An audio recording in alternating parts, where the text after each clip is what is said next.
Hey guys, मैं आरिफ मोहम्मद आप सभी का हमारे YouTube channel AK sir chemistry पे स्वागत करता हूँ।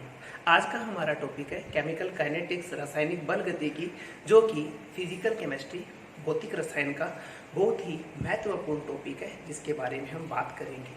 टॉपिक शुरू करने से पहले मेरी आप सभी से एक रिक्वेस्ट है कि चैनल को सब्सक्राइब कर दीजिए।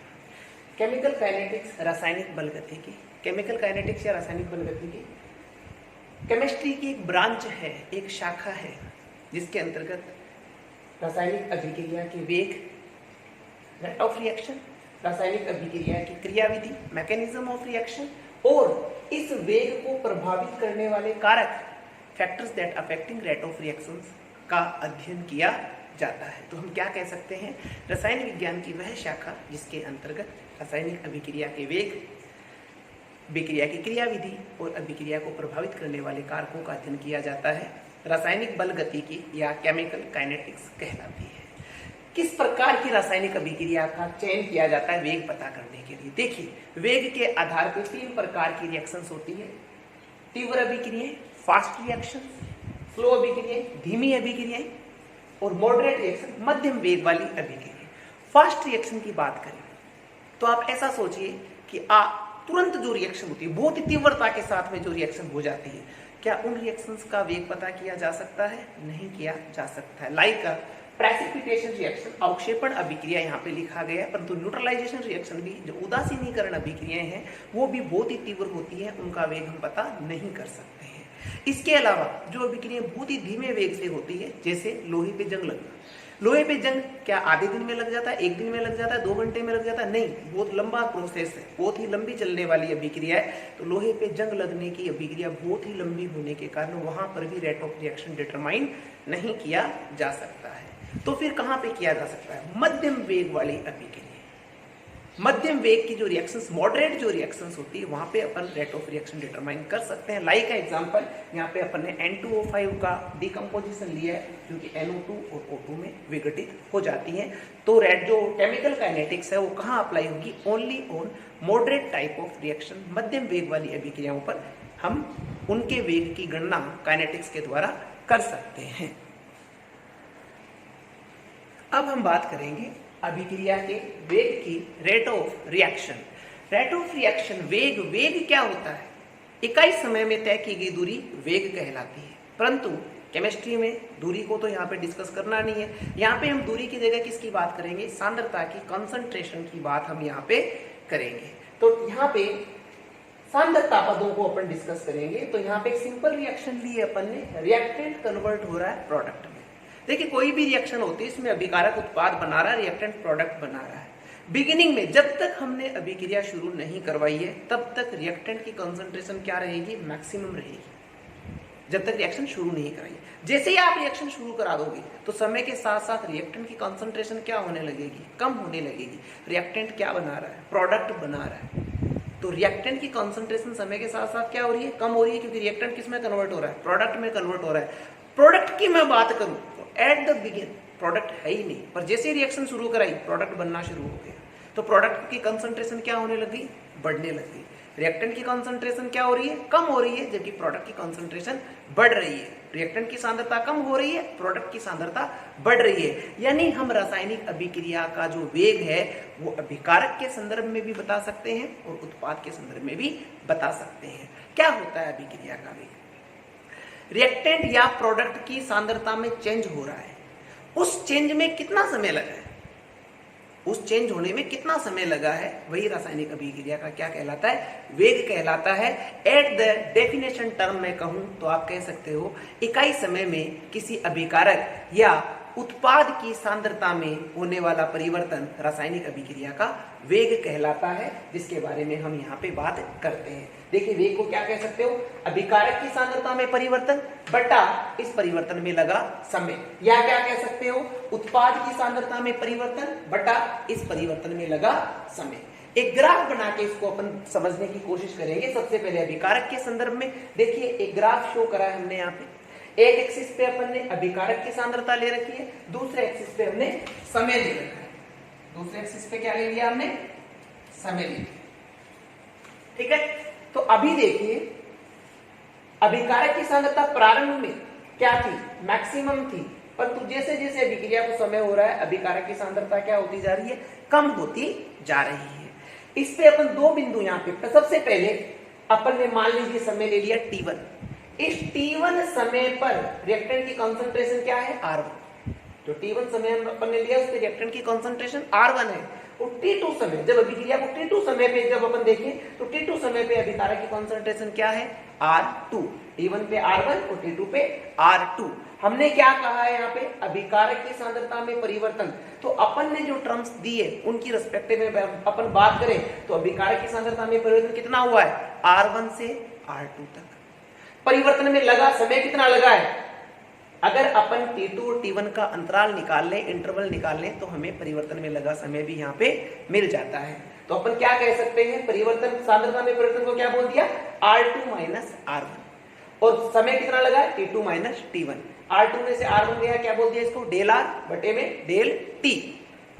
अब देखिए सामने यहाँ पे नेगेटिव साइन अपन ने शो करा है, नेगेटिव साइन शो करा है। यह नेगेटिव साइन क्या बताता है, यह नेगेटिव साइन हमें बता रहा है कि रिएक्टेंट की कंसंट्रेशन समय के साथ में क्या होती जा रही है, कम होती जा रही है, जिसकी इंफॉर्मेशन ये नेगेटिव दे रहा है। अब आप कहेंगे नेगेटिव आया कहां से, तो यहाँ पे देखिए R2 की वैल्यू छोटी है और R1 की वैल्यू बड़ी है।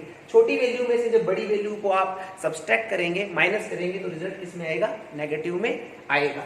यहाँ पे इस ग्राफ में आप ये वाला जो पार्ट है इसको आप बोल सकते हो डेल टी, और इस पार्ट को आप बोल सकते हो डेल आर। इसी प्रकार से उत्पाद के रेस्पेक्ट में क्या बोल दिया आपने, उत्पाद की सांद्रता में परिवर्तन और परिवर्तन में लगा समय का अनुपात क्या है, अभिक्रिया का वेग कहलाता है। तो अपन ने यहाँ पे एक ग्राफ बनाया, एक एक्सिस पे हमने ले ली उत्पाद की सांद्रता और दूसरे एक्सिस पे हमने ले लिया समय। ठीक है, अब देखिए एक समय लिया T1, इस T1 समय पे जो उत्पाद उसकी सांद्रता क्या है, P1। फिर दूसरा समय लिया हमने T2 और T2 समय पे उत्पाद की सांद्रता क्या है, P2। तो यहाँ पे देखिए उत्पाद की सांद्रता में परिवर्तन, कितना परिवर्तन हो रहा है, उत्पाद की सांद्रता में परिवर्तन P1 से P2 तक हो रहा है। तो इन दोनों का अंतराल हम निकालें, ये क्या होगा, डेल्टा। इसी प्रकार से T2 और T1 का इंटरवल क्या होगा, डेल्टा T। तो हम क्या बोल सकते हैं, आज यहाँ पे देखिए एवरेज लिखा गया है, औसत वेग भी इसे कहा जाता है। इकाई समय में अभिकारक या उत्पाद की सांद्रता में होने वाला परिवर्तन औसत वेग कहलाता है, एवी फॉर एवरेज, औसत। तो R AV is equal to क्या बोल दिया अपन ने, P2 minus P1 upon T2 minus T1। P2 minus P1 को क्या बोल दिया, डेल्टा P, और T2 माइनस T1 को क्या बोल दिया, डेल्टा T। तो ये आ गया एवरेज रेट ऑफ रिएक्शन, यानी अभिक्रिया के औसत वेग को अपन माइनस डेल आर बटा डेल टी भी बोल सकते हैं, या del P upon del T भी बोल सकते हैं। यहाँ पे देखिए नेगेटिव साइन नहीं है, क्यों नहीं है नेगेटिव साइन, क्योंकि देखिए P2 minus P1, P2 value बड़ी है, P1 वैल्यू छोटी है, और बड़ी वैल्यू में से छोटी वैल्यू जब घटाई जाएगी तो रिजल्ट किस में आता है, पॉजिटिव आता है।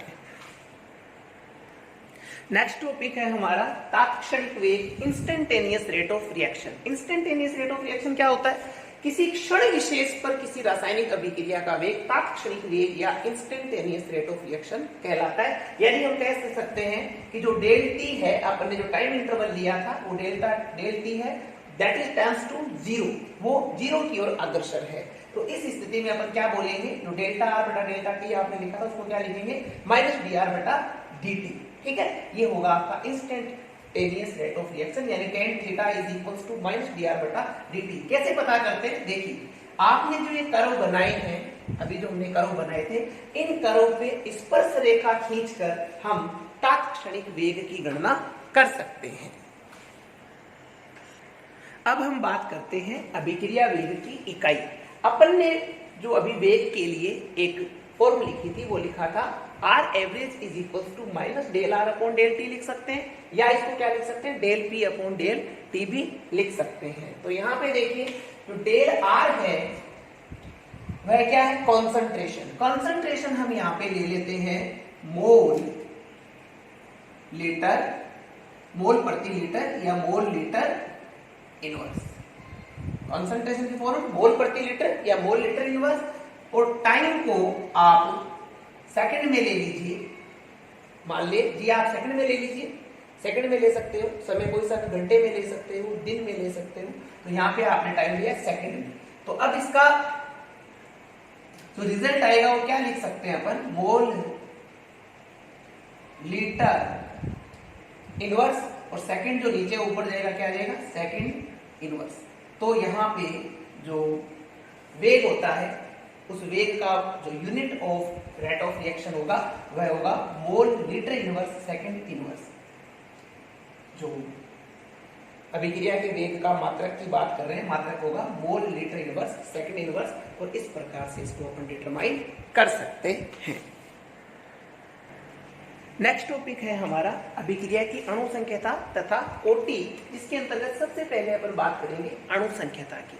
अणु संख्यता मॉलिक्यूलैरिटी, इसे आणविकता भी कहा जाता है। क्या होती है आणविकता, अणु संख्यता, उसके बारे में बात कर लेते हैं हम लोग। देखिए कोई भी रिएक्शन हो रही है उसमें कितने रिएक्टेंट भाग ले रहे हैं। रिएक्टेंट एटम्स हो सकते हैं, मॉलिक्यूल्स हो सकते हैं, आयन्स हो सकते हैं, परमाणु, अणु और आयन अभिकारक के रूप में उपस्थित हो सकते हैं। तो कितनी संख्या में भाग ले रहे हैं, कितने अभिकारक उस रिएक्शन में भाग ले रहे हैं, क्या कहलाती है, अभिक्रिया की अणु संख्यता या मॉलिक्यूलैरिटी कहलाती है। यानी आप डायरेक्टली रिएक्शंस को देख के आप बता सकते हैं कि इस अभिक्रिया की अणु संख्यता या मॉलिक्यूलैरिटी कितनी होगी।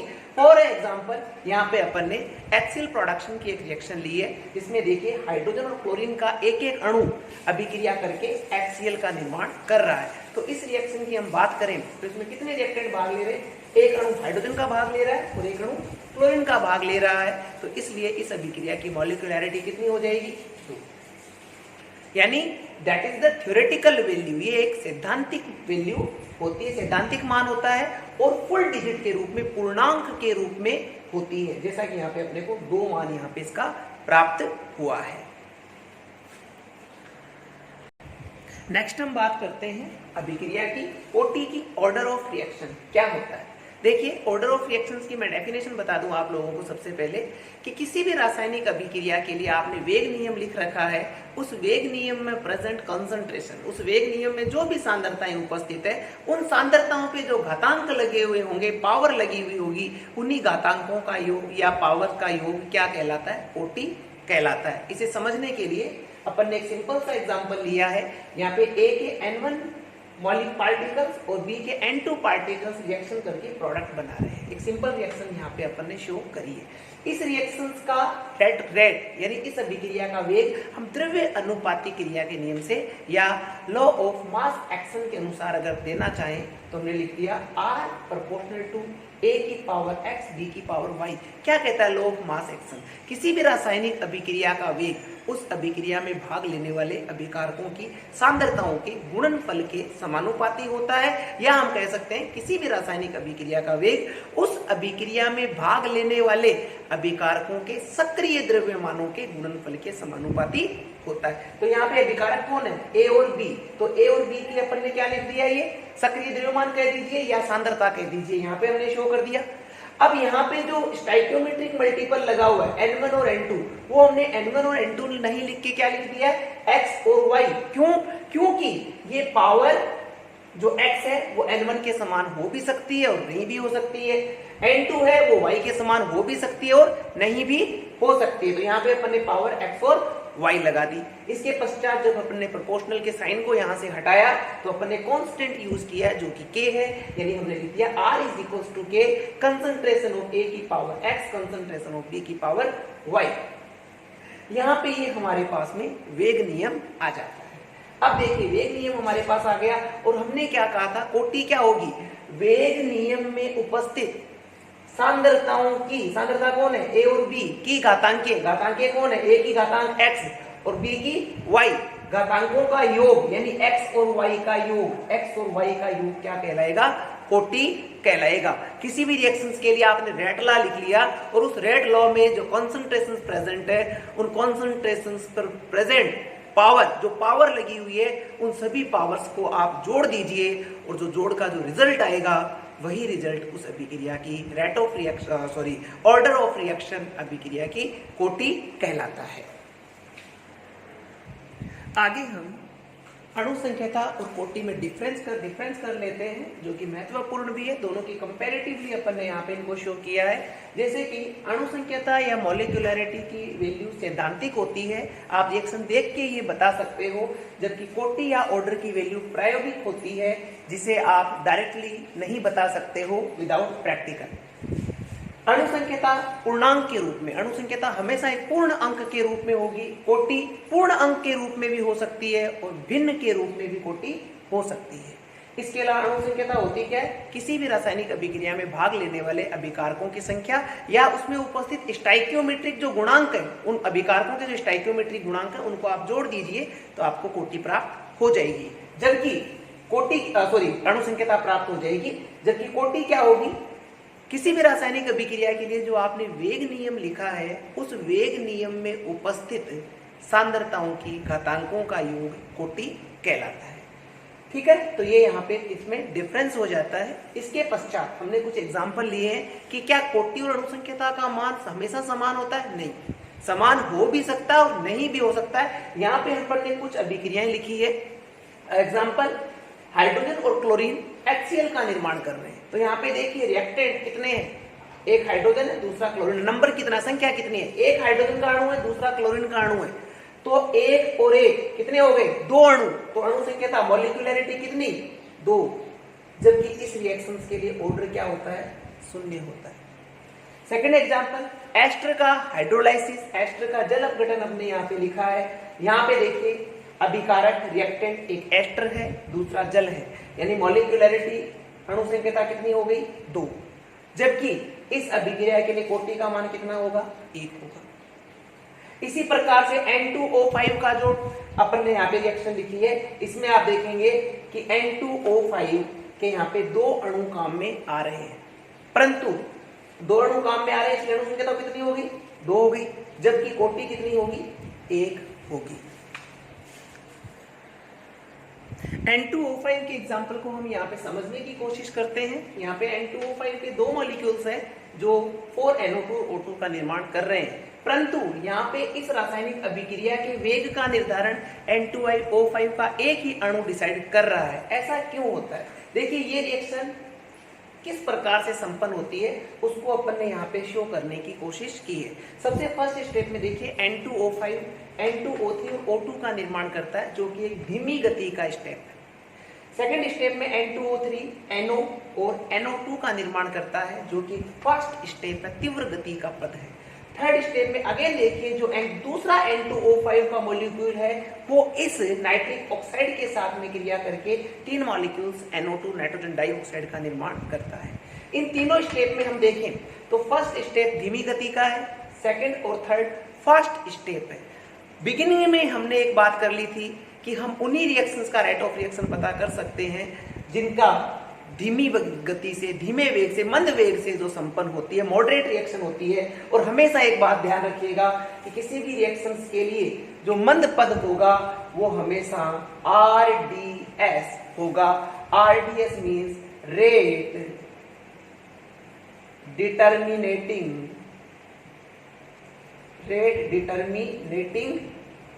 स्टेप, यानी वेग निर्धारक पद होगा। किसी भी रिएक्शंस के लिए वेग निर्धारक पद कौन सा होगा? जो धीमी गति का पद होगा, और उसी धीमी गति के पद में भाग लेने वाले अभिकारक उस अभिक्रिया की कोटि का निर्धारण करेंगे। तो गाइस आज इस क्लास के लिए इतना ही, मिलेंगे नेक्स्ट क्लास में। Thank you very much.